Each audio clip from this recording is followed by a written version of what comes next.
Good morning, students. We are continuing with the balancing of machinery topic. Okay. So with this continuation, I am going to some complicated problems. Some problems I have already solved. Now I am going to have these problems and all. We have some complicated, some simple problems I have solved easily, and we have made it in your previous problem. So I have made it this one is somewhat complicated. This will I'll explain you.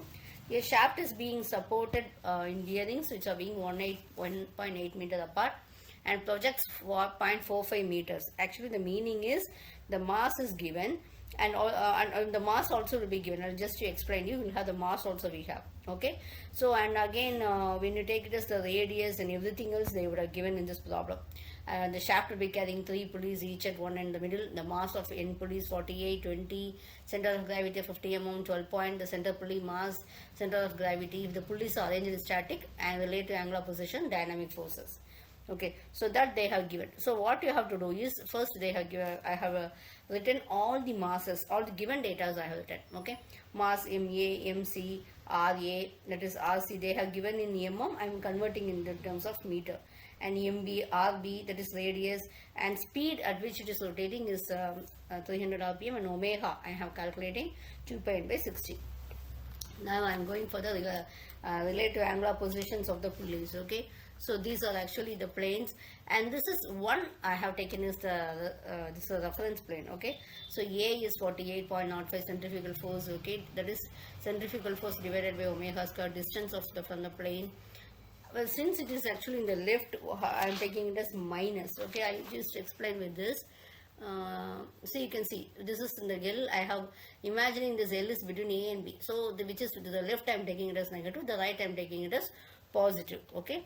Now you can see that again it is minus 0.45, and again by this couple divided by this omega square, I take it as M MRL. Okay, MR into L. So I have multiplying this 48 into 0.05 into this 0.05. I am getting as 0.324, and this is reference plane. Since I am calculating all the distance from that reference plane, I take it as 0.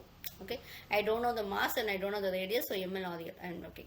B again the similar everything else I am making it as, and another mass I have attached. Okay, that I have attached. Please see the diagram that I have attached between this B and C, but the reference is actually the L only. Okay, so but that also I don't know, so I am making it as like this. So all this data I am putting it over. Distance I am assuming that is distance is given, so 1.8. And next one is C. Everything else I have given. Now I am going for the calculations. I am drawing this as suitable scale. Okay. So I am assuming that the mass of pulley B is acting. When you take this diagram, you can see this B is acting in the. We have to assume something. Otherwise, we can't go with the calculations and all. Okay. So what I am doing is I am assuming that the mass of pulley B is acting in the vertical directions. The center of gravity must lie on the axis of rotation. So I am drawing this. As a diagram. Okay, after this, now what happens, now I am measuring the angular positions between them, and by measuring the angular positions I am getting these angles. By drawing I am getting these angles. Now this is the angular position of the pulleys. Now I have to draw the force polygon and all. So how I am drawing? I am drawing the 4 couple polygon to some scale. Okay, so from the data which I have given in the column 6, which is column 6, I can show you. So this is 1, 2, 3, 4. This is the column 6. I am drawing this. Okay. So force polygon I have already drawn.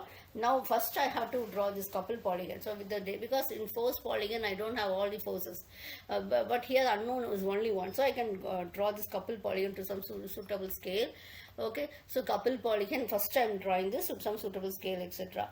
Okay. Now I am with this closing side will be representing the balanced couple, and that from that I am calculating this. Please see the calculation. Okay, so please see these calculations. You can find out that this is, you can see. Okay, RM is this, drawing this couple, and I am getting is 533 Newton. Next I am drawing this force polygon. Okay, so from the data given in the column 4, you please see this column 4. So this is the data for my column 4, centrifugal force. You please see the diagram.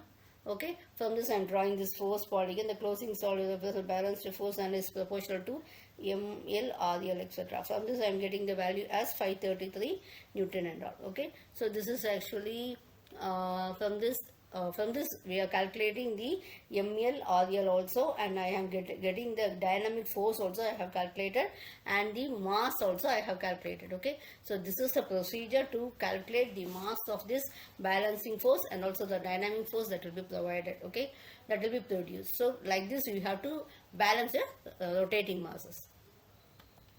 Thank you.